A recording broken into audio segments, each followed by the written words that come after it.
Well, I've done a lot of prep work on the car and on this engine, and I guess we're about ready to start trying to put it in the car. First, I removed the hood. Notice the moving blanket on the cowl to reduce the chances of damage to the paint. The engine and transmission clear the crossmember fine with the crane set on maximum extension. The load leveler is essential to allow you to change the angle of the assembly so that you can slide the transmission in past the tunnel.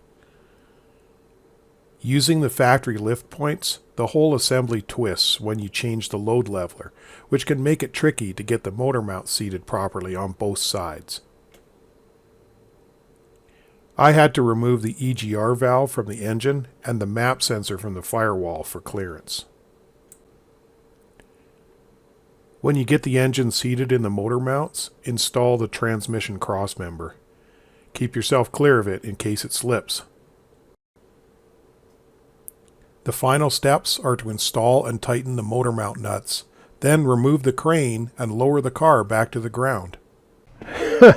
After a year of hanging on the hook here, this engine and transmission is finally in Project Bad Decision. So we're like a fuel system and a few wiring connections away from an attempted startup, I think.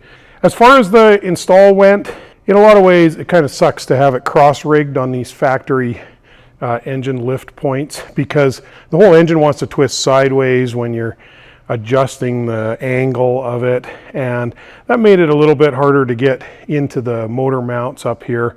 I got just a little bit too greedy with the stuff that I left on. I had to pull the EGR valve off, and I pulled this BP sensor off of the firewall because it was starting to interfere with both of those. In particular, the EGR valve was hitting the lip on the firewall here and preventing me from getting the engine back far enough to get the motor mount in place on this side. But once I took that stuff off, it dropped right in. The Stifler's transmission crossmember worked as advertised for the T5. I set it with all the spacers at the back, and that worked good. And it's all bolted up.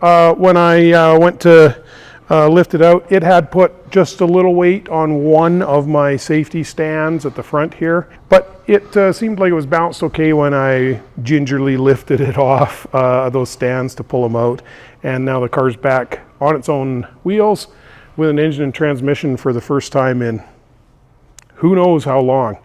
So that's big progress, and this car is a lot more of a Mustang now than it has been for a long time. We've reached a moment where we're going to see if this car would run. When it comes to trying to start something like this, you should be suspicious of absolutely everything. Everything was fixed or replaced on the car. There was so much stuff that was bad. There are many, many unknowns.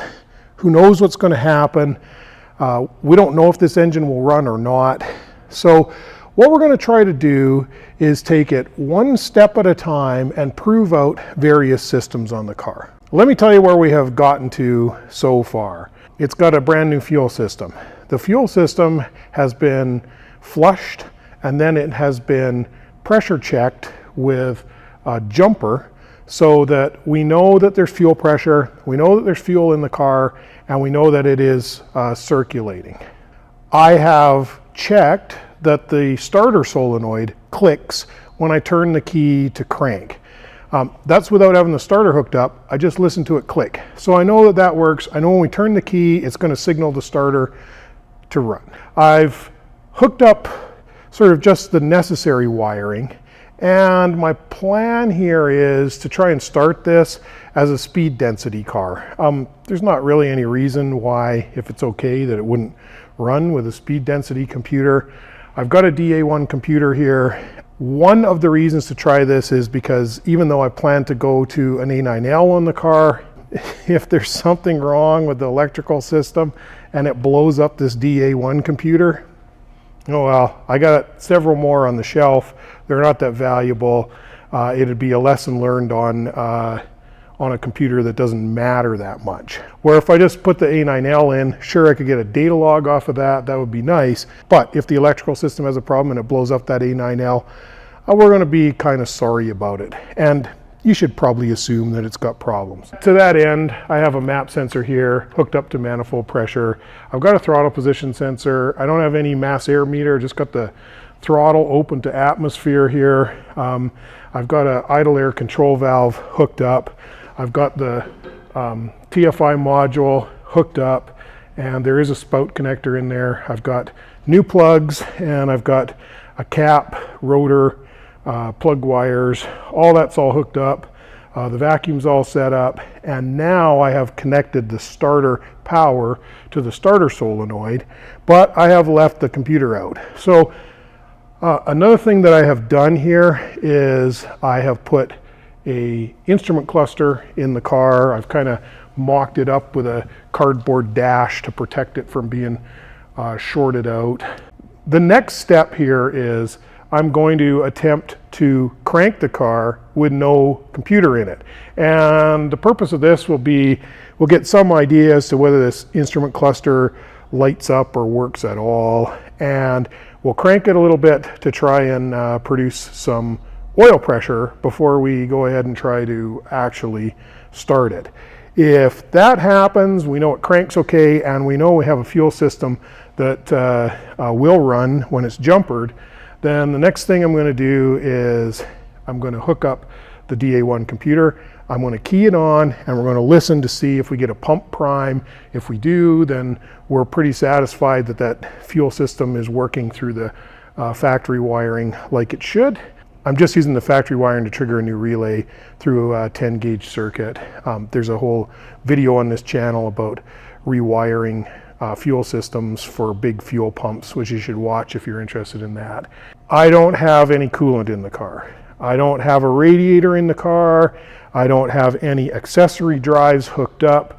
So there's no power steering pump, no alternator, no water pump. I mean, these things are physically present, but they're not hooked up with a belt. So they are not going to run. It's okay to run an engine like this for a brief amount of time. And the entire objective here is to see whether this engine would run at all. If it will run, if it'll start and run for 5 seconds, 10 seconds, even 20 or 30, that's probably about the limit I want to run it, then we know we got something we can work with, and we can go ahead and start putting the rest of the car together. Another thing about this is, let's say it fires up and it runs for 10 seconds and everything seems okay and we shut it off of our own free will. Then we're also pretty sure that the electrical system is not going to blow a computer up.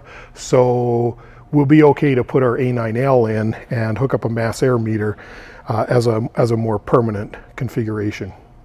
There's no seats in this thing, so it's extra fun. Let's hook this power up. This is the point where we're going to see if the engine cranks and check for fuel pressure. There's no PCM in the car. And all I got to sit on here is a phone book. Okay, we know we're in neutral. Let's go key to run first.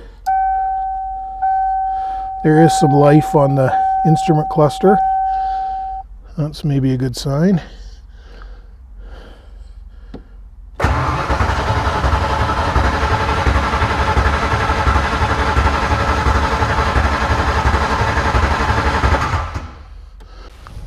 Okay, so it does a crank test successfully. Disconnect our battery, and let's plug a PCM into it. Now there's a speed density PCM in the car. The fuel pump harness is connected together. There's a relay on it. Let's see if cycling the key to run will cycle the fuel pump.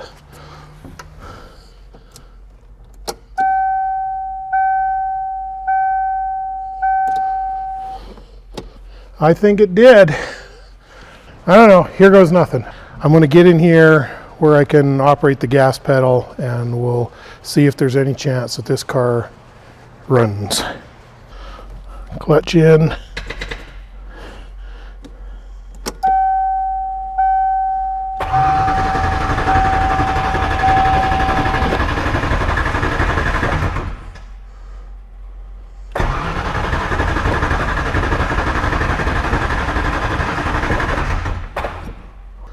That doesn't look so good, does it?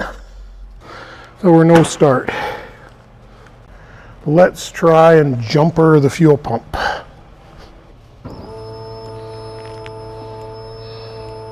I don't think that thing was cycling the fuel pump. No way. Let's try it with the fuel pump jumpered.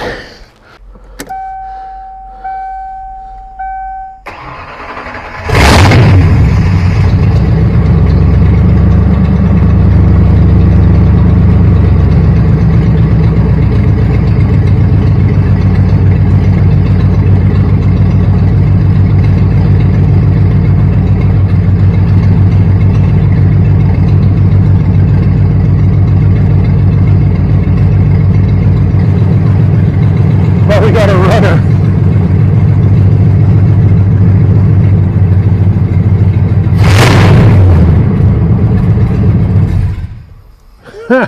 Okay, so this car is suddenly shuttered to life. Obviously there's some fuel control circuit issue here where we're not cycling the fuel pump. I've been tracing this fuel pump problem, and the first thing I discovered is that the relay, which is under the seat, if it had a seat, was bad. I got another relay around here, a brand new one that I've been sitting on for years, so I checked that one before I put it in, and it definitely clicks. It's definitely okay. Put it on, no click, no fuel pump. The power circuit is all there. If I jumper the power circuit, the fuel pump runs. Power comes on the power side of the relay trigger, but it never seems to go to ground. So I thought, well, maybe I got a bad channel on the computer or bad continuity. So I pulled the relay off. I pulled the PCM out with the battery disconnected, of course. I checked continuity between the ground side and pin 22 of the computer harness. Continuity's good. Looks fine. Everything looks fine. Wire colors are all right. Everything looks good. So I grabbed another DA1 off the shelf, used my new relay and the replacement DA1 computer. I have plugged that in, key cycled it, and it definitely runs the pump. So let's see now if this will start normally without a pump jumper.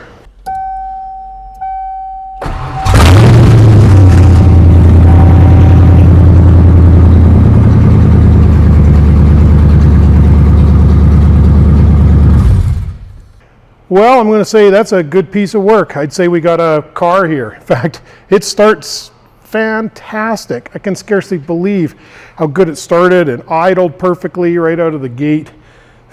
All you guys with your surging problems and all that. Here I got a piece of junk that nobody even knows when it last ran. It just fired up and it idles smooth as silk. So anyway,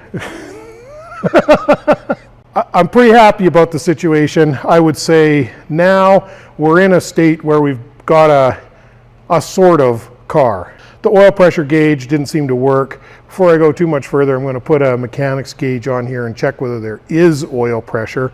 But I'm assuming that there is, and it's just a bad gauge, probably a bad sender.